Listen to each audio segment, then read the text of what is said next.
Еўрарадыё.фм.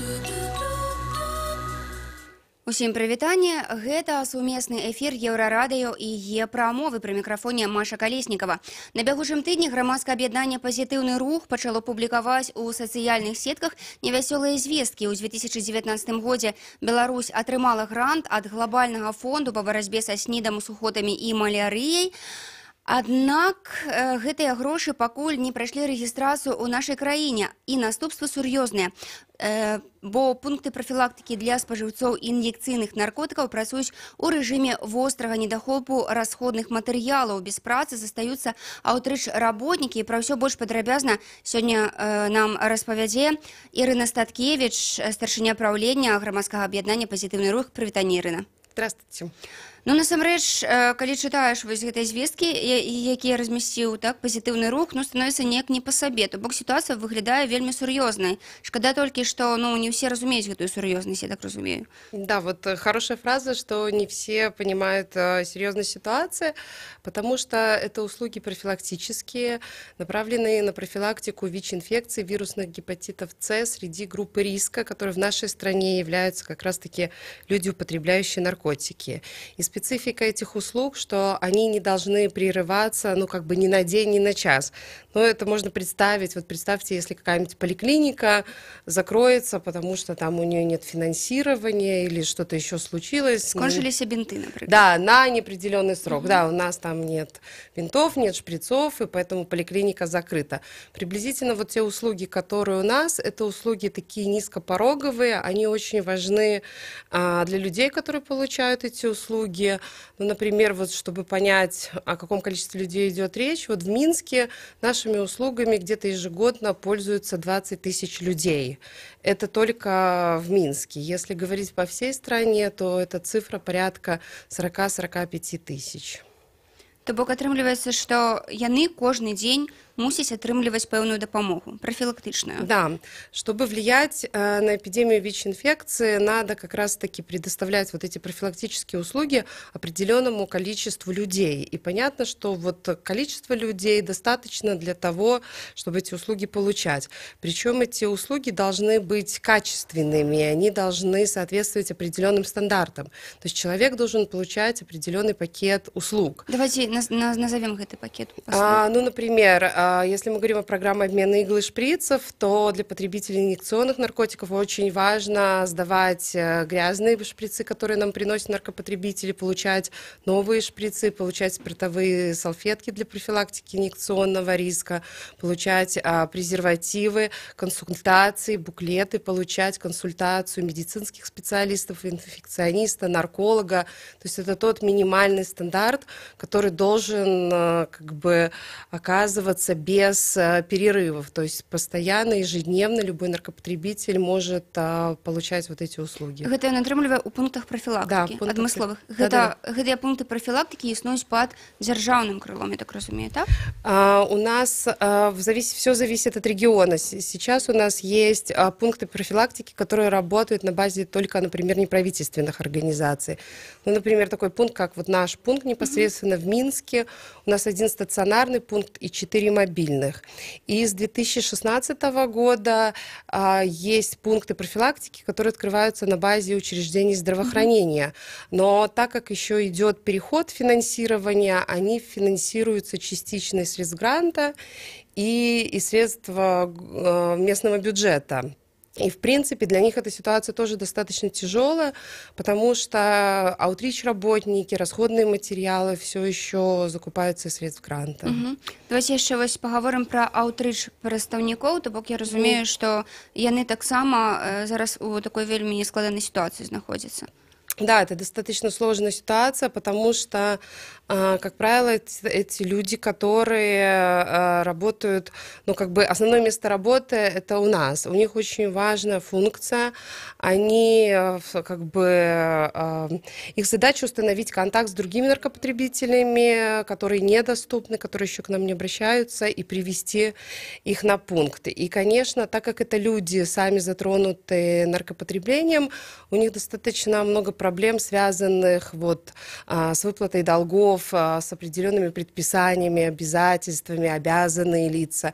И практически есть люди, зарплата которых фактически вся уходит на погашение долгов. И для них это очень важно. И сейчас мы разбираем ситуацию с каждым конкретным экспертом, пишем какие-то письма, ходатайства, чтобы объясняем ситуацию, чтобы показать, что человек не работает не по своей вине, что он хороший работник, но сейчас просто такая ситуация, он не может вот сделать определенные перечисления. Гэта вялікія грошы, якія атрымліваюць аўтрыч работнікі? Нет, аўтрыч работник где-то в среднем получает 200 белорусских рублей в месяц. Вы вось можете хаця б вось так прыкінуць, з чым звязана такая затрымка таго, што рэгістрацыю не можа прайсці вось гэты грант глобальнага фонду? Вы знаете, я думаю, что как бы есть стандартная процедура одобрения регистрации грантов в Республике Беларусь. И, в принципе, она достаточно стандартная и каких-то таких... то есть вот эта ситуация, в принципе, да, то есть она нормальная. Грант может регистрироваться и 2 месяца, и 3 месяца с учетом определенных там замечаний, доработок и дополнений. У нас была ситуация, когда мы регистрировали грант 9 месяцев. Это все как бы в рамках закона, потому что действительно есть вопросы, которые возникают. Но что важно, вот специфика этого гранта, он профилактический. Есть такие очень чувствительные темы, как профилактика социально значимых заболеваний. Мне кажется, что гранты, которые связаны со здоровьем людей, ВИЧ, туберкулез и другие заболевания, вот если грант идет на здоровье человека, надо понимать, что этот грант не может лежать месяц или 2 на столе у чиновника. Это не ремонт дороги, например, в приграничье, который может подождать. И поэтому вот как-то хочется, ну как бы тут нету таких специфики, грант это в зависимости от темы его. То есть очень важно, вряд ли чиновник, когда подписывает какой-то документ, он как бы понимает все нюансы, чем чревата остановка вот этого гранта, что от этого зависит получение лечения, или от этого зависят новые случаи ВИЧ-инфекции. Просто хотелось бы, чтобы эти гранты имели какую-то приоритетность. И мы сталкиваемся с такой ситуацией, что иногда, когда донор предлагает какую-то активность направленную, часто вот могут быть ограничения для Беларуси, именно связанные со сроками. Доноры, например, хотят, чтобы реализация деятельности началась, например, через месяц, через 2, но белорусские организации НПО не могут гарантировать вот этой срочности. Иногда... Бюрократия тут. Да, иногда пишут, могут подаваться все страны региона, там, ВЕЦа, кроме Беларуси. Крутно. Ну, то есть, как бы, вот в этом и есть проблема. Хотелось бы, чтобы эта проблема решалась. Як вось эта ситуація зараз можа адгукнуцца на грамадстве? І ўвогуле, гэта першы раз такое, што затрымліваюць рэгістрацыю гранта? Нет, такая ситуация была, наверное, это было лет, наверное, 8 назад, когда регистрировался тоже грант глобального фонда, и он был зарегистрирован в конце марта, такая ситуация уже была. Но мы знаем ситуацию 2015 года, когда грант был зарегистрирован буквально за 2 недели. То есть, ну, как бы, вот получается, что если понимают значимость и хотят его зарегистрировать, ну, то есть, как бы, это возможно. Так, і як вось зараз эта ситуация может адгукнуцца на грамадстве ўвогуле? Но в целом, например, если говорить по нашей специфике, конечно, вот любая наша работа, которая некачественная, условно говорю, да, когда мы не можем предоставить столько материалов, сколько надо, или поехать в те точки, куда нам нужно поехать, конечно, сразу это будет рост инъекционного риска передачи ВИЧ-инфекции.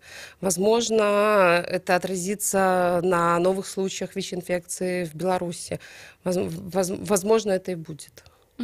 Я хочу нагадаць, што госця сённяшняга жывога эфіру Ірына Статкевіч, Ірына старшыня праўлення грамадскага аб'яднання «Пазітыўны рух», і мы сёння абмяркоўваем сітуацыю, якая склалася вакол гранту ад глобальнага фонду з-за таго, што грант не можа быць зарэгістраваным хутка ў нашай краіне, пад такія не самыя прыемныя наступствы патрапляюць уразлівыя групы насельніцтва.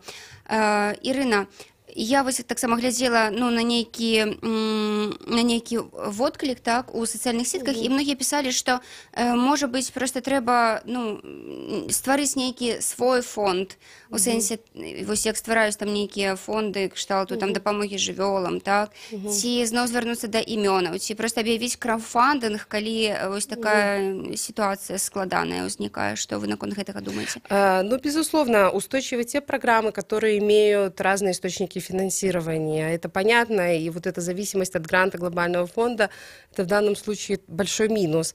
Дело в том, что в этом году у нас уже начинается государственный социальный заказ на профилактику, на вот эту же деятельность. Но он только начинается, то есть государство, оно понимает, зачем вот эту деятельность, зачем это делать, и выделяет даже средства, но они гораздо меньше, чем вот необходимые объемы средств гранта, пока.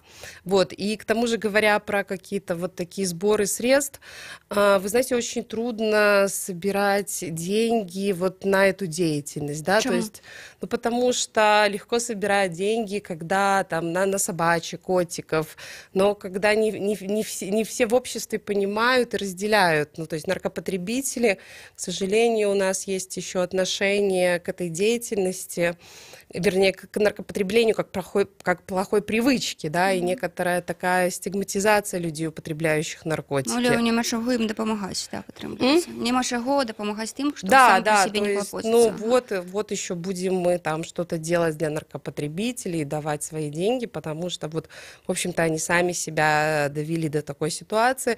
Поэтому финансирование программ снижения вреда — это везде сложно. Это и в Европе сложно, это сложно в любой стране, потому что очень важно привлекать внимание правительства, людей, что все-таки вот это надо финансировать.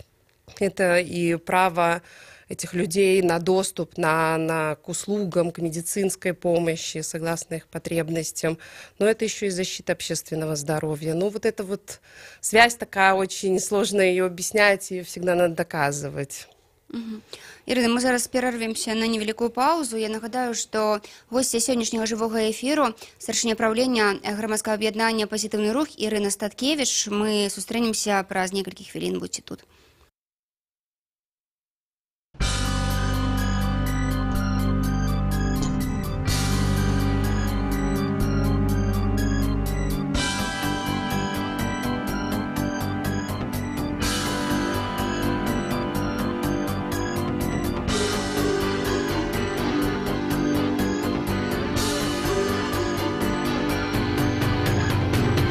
Песню звонкую пропела и на изгородь взлетела птица в белых кружевах и в шиншилловых мехах.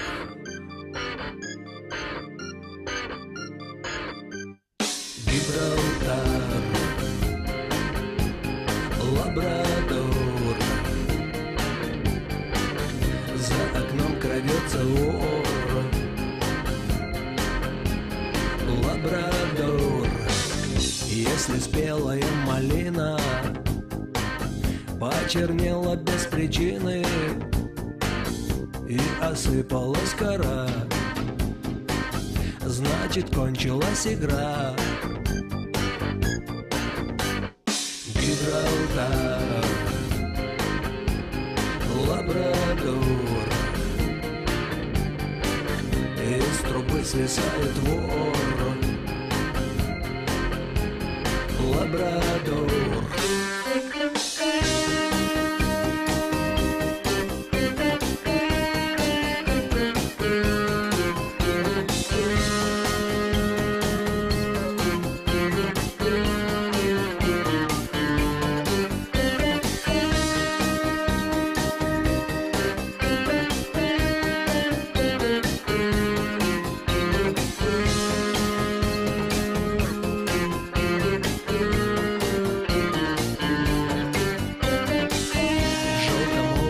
Сансары, вертолет страдает старый, не поет, закрыв свой рот, виртуозный полиглот. Лабрадор, Гибралтар,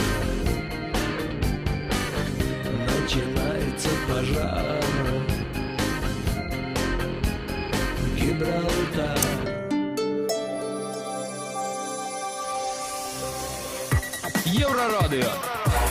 Новини – наша справа.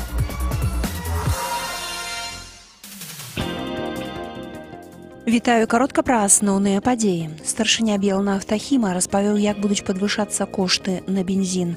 Нагадаю, што летась Белнафтахім падвышаў кошты на бензін на капейку. Больш чым 20 разоў. Сёлета на пачатку году кошт бензіна і дызельнага паліва знізіўся, аднак напрыканцы лютага кошты зноў падраслі. Андрэй Рыбакоў, кіраўнік Белнафтахіма, тлумачыць гэта ростам коштаў нафты ў параўнанні з пачаткам 2019 года. У лютым кошт нафты падняўся. Таму па выніках маніторынгу сітуацыі адбываецца карэляцыя коштаў, кажа старшыня Белнафтахіму. За 2018 год кошты на нафту павысіліся на 13%, а на нафтапрадукты выраслі толькі на 9%. І гэтая стратэгія следавання за сусветнымі коштамі будзе працягнутая і сёлета, паведаміў спадар Рыбакоў. Выратавальнікі ўратавалі шчанючка, які захрас у металічнай вешалцы. 27 лютага іх выклікалі на дапамогу шчанючку у дом па вуліцы Семянякі, 30. Двухмесячны шчанёк Джек Рассел тэр'ера падчас гульні захрас паміж металічных прутоў. Ратавальнікі адрэзалі захраслыя фрагменты, зафіксавалі, акуратна дасталі шчанючка. Сабака жывы і ўсё з ім у парадку.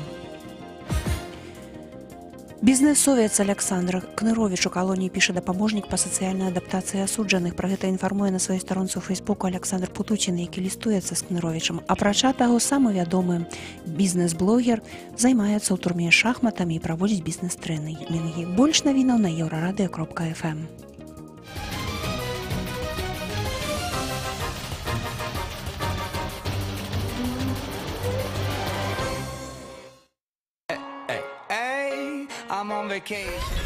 Еўрарадыё.фм.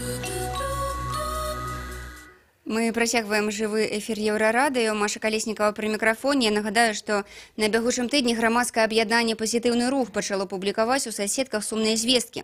У 2019 годзе Беларусь атрымала грант ад глобальнага фонду па барацьбе са снідам, сухотамі і малярыяй на фінансаванне праграм зніжэння шкоды. Аднак дагэтуль грант не прайшоў працэс рэгістрацыі ў Беларусі. І наступствы сур'ёзныя. Пункты прафілактыкі для спажыўцоў ін'екцыйных наркотыкаў працуюць у рэжыме вострага недахопу расходных матэрыялаў. Таксама незразумела, што рабіць аўтрыч працаўнікам, якія, напрыклад, у грамадскім аб'яднанні «Пазітыўны рух» працуюць і атрымліваюць невялікія грошы, аднак гэтыя грошы для іх вельмі важныя. Ірына Статкевіч, старшыня праўлення грамадскага аб'яднання «Пазітыўны рух», сёння наша госця. Ірына, увогуле, наколькі ўсё ж гэтыя праграмы па зніжэнню шкоды, так, наколькі яны эфектыўныя для Беларусі? Все ж, калі б іх не было, все было значно горше. Ну, например, у нас в 2013 году было проведено специальное исследование, которое как раз-таки там с помощью определенных методологий рассчитывалось, сколько же эффективны или нет. И вот было доказано, что программы снижения вреда еще на тот момент где-то предотвращали 32 или где-то 32% новых случаев ВИЧ-инфекции. То есть, в принципе, если программы, есть разные тоже проведенные исследования, и в которых показано, что если программы не будут действовать, то рост ВИЧ-инфекции в новых случаях будет гораздо быстрее. Потому что для нашего региона, конечно, актуально проводить профилактические мероприятия среди так называемых групп риска.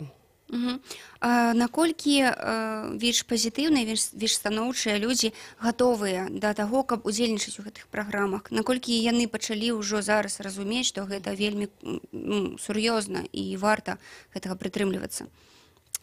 Но, например, если касается, мы все-таки больше говорим о наркопотребителей, причем тех наркопотребителей, которые еще не имеют ВИЧ-инфекции, да, то есть те наркопотребители, которые не инфицированы ВИЧ-инфекцией, для них вот как раз-таки важны вот эти наши программы, где мы им говорим про ВИЧ-инфекцию, где учим и рассказываем, как не заражаться, что надо делать. И если мы говорим про людей, живущих с ВИЧ, у которых уже ВИЧ-инфекция, и есть люди, которые употребляют наркотики и живут ВИЧ, безусловно, то для них очень важно лечение. Потому что доказано, что если человек эффективно лечится, принимает антиретровирусную терапию, он становится фактически, ну, он не может никого инфицировать, да, то есть вирусная нагрузка его становится неопределяемая, и в идеале, вот в теоретической модели, если бы функционировали программы снижения вреда, и все люди как бы эффективно лечились и не бросали свое лечение, в принципе, эпидемию ВИЧ-инфекции удалось бы остановить. Вот это, в принципе, то, чем мы и занимаемся. Если человек, наркопотребитель, уже с ВИЧ-инфекцией, то мы призываем его лечиться. Мы рассказываем, почему ему важно лечиться. Мы привлекаем его родственников для того, чтобы они контролировали его лечение, если человек не может сам его контролировать.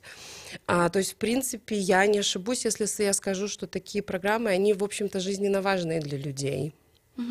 Наколькі дагэтуль дзейная вось гэтая знакамітая дыскрымінацыя да асоб, датычная да асоб, якія там жывуць з ВІЧ, напрыклад. Ці вострая яна зараз у Беларусі, ці ўсё ж неяк грамадства паціху, ну неяк больш талерантным робіцца? Ну, я не знаю, как это, есть какие-то объективные данные, на которые можно ссылаться, но практика нашей работы, те случаи, с которыми мы работаем, говорят о том, что еще мы очень далеки до того, чтобы преодолеть этот барьер. Потому что вот даже когда мы переезжали, организация переезжала в определенный офис, было очень много шума, что мы приехали, будем находиться в этом здании, потому что мы занимаемся ВИЧ-инфекцией, и мы все сами ВИЧ-положительные, сейчас мы всех заразим. Доходило до того, что уборщицы здания увольнялись, потому что не боялись убираться. То есть для меня это такой хороший показательный житейский пример до того, насколько мы еще далеки. Конечно, мы сталкиваемся с теми случаями, когда человеку, например, там, отказывают в работе, когда ребенку там отказывают в поступлении куда-то. Такие случаи, конечно, к сожалению, тоже есть, и люди обращаются и консультируются на этот счет. То бок, вось дыягназ ВІЧ, ён мусіць стаяць ва ўсіх даведках, ва ўсіх бумажках, так? В медицинских документах, да, как правило, эта информация, конечно, отражается. То бок ён не з'яўляецца нейкай медычнай тайнай, калі, например, идешь в школу? Ну, понятие медицинская тайна это относительное, потому что когда мы разбирали случаи, когда ребенок несет в приемную комиссию справку, оказалось, что вот эту справку, где будет вписан или код, например, болезни, или иногда мы сталкивались со случаями, где писали диагноз кривыми словами ВИЧ-инфекция. И эту справку, к ней доступ имеют все члены приемной комиссии. Они не являются медицинскими специалистами, но все эти люди абсолютно законно, они видят эту справку. Поэтому с точки зрения юридической, ну как бы их нарушений нет, но тем не менее уже все об этом знают, и все обмениваются информацией друг с другом по поводу того, что вот пришел такой вот ребенок с такой справкой.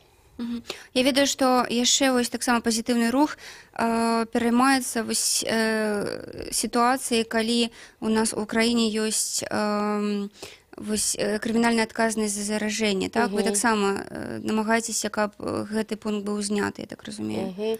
Ну, тут как бы мы в последнее время активных каких-то действий таких на этот счет не предпринимали, хотя, безусловно, это наша цель, да, то есть фактически мы понимаем, ну, то есть мы говорим о том, что ответственность за здоровье на самом человеке, потому что как именно при заражении ВИЧ половым путем участвует 2 человека, но один несет уголовную ответственность, а второй не несет уголовную ответственность. То есть понятно, что эта статья – это попытка государства защитить своих граждан. Но уже как бы времена меняются, и мы говорим, что здоровье человека – это его ответственность. И человек должен принять все меры, чтобы не заразиться ВИЧ-инфекцией. И, конечно, буквально до Нового года внесены даже не поправки в эту статью, а приняты определенные комментарии на этот счет, который пока непонятно, как это будет работать. Но, в общем, есть такое послабление, что человек будет освобожден от уголовной ответственности, если он информировал другого человека о наличии ВИЧ. Конечно, пока мы еще не знаем таких случаев, как это будет применяться в практике, но надеемся, что это позитивное изменение. Ну так. Слухайце, і вось калі яшчэ звярнуцца да вось гэтай сітуацыі з фінансаваннем, так, і так, вось пункты прафілактыкі зараз у якім стане знаходзяцца? То бок там сапраўды няма пэўнай колькасці шпрыцоў, так я так разумею, то бок пусто просто становится. Да, везде ситуация по-разному. На некоторых пунктах вообще уже отсутствуют расходные материалы, на некоторых пунктах у нас есть такая важная услуга, как экспресс-тестирование на ВИЧ-инфекцию. И на некоторых пунктах тоже уже отсутствует такая возможность. То есть если даже человек придет и скажет, я хочу сдать тест на ВИЧ, что очень ценно, то, скорее всего, эту услугу ему на некоторых пунктах не откажут. Если мы говорим про мобильные пункты, то так как там у них существуют проблемы с топливом, они будут вынуждены, наверное, сейчас они ездят там по другим маршрутам, более экономичным, но менее эффективным. Ну и если ситуация не разрешится, я думаю, что мобильные пункты прекратят свою работу, и вот эти пункты, которые стационарные, там есть определенные проблемы с коммунальными платежами, с накладными расходами, которые, если тоже не будут погашены, я думаю, что если ситуация не разрешится, не говоря уже о сотрудниках, которые пока как-то, работают вот уже 2 месяца, социальные работники, аутрич-работники не получают зарплату, и неизвестно, когда, они ее получат. То бок, каб яшчэ так праясніць для слухачоў, пазітыўны рух, так, ён часткова фінансуецца таксама з грошаў гэтага глобального фонда, так? Да, мы выполняем большое направление, связанное с профилактикой среди людей, употребляющих наркотики, и часть финансирования гранта глобального фонда как раз-таки предусмотрена на эти программы. Добра, Ірына, напрыклад, калі яшчэ там месяц будзе такая ж самая сітуацыя, ці могуць некусь слухачы, гледачы, людзі проста неабыякавыя дапамагчы ў гэтай сітуацыі, вось, напрыклад, вам? Да, безусловно, мы были очень, тронуты и удивлены, что когда мы стали размещать эту ситуацию на своей странице, во-первых, есть какие-то очень хорошие комментарии, когда люди благодарят, что я знаю эту организацию, она мне действительно помогла. Очень радостно читать вот про это. И, конечно, там, например, у нас есть какие-то средства, которые мы собираем с пожертвованием, и мы будем до последнего поддерживать наши мобильные пункты, то есть какое-то топливо, там, пожертвования будем направлять на очень острые нужды. А вось гэта ахвяраванне, дзе іх можна зрабіць? Можно, например, обратиться к нам. Обязательно процедура заключения договора, но это достаточно быстро и не трудно для человека. Если вдруг у кого-то будет такое желание, конечно, можно обратиться к нам по нашему номеру телефона городскому, и мы расскажем, как это сделать. Дзякуй, Ірына, вялікі, што завіталі да нас. Спасибо вам за внимание к этой теме. Будзем супрацоўнічаць. Я нагадаю, што госця сённяшняга жывога эфіру Еўрарадыо Ірына Статкевіч, старшыня праўлення грамадскага аб'яднання «Пазітыўны рух». Глядзіце Еўрарадыо. Гэта быў сумесны эфір Еўрарадыо і Е-прамовы. Да пабачэння.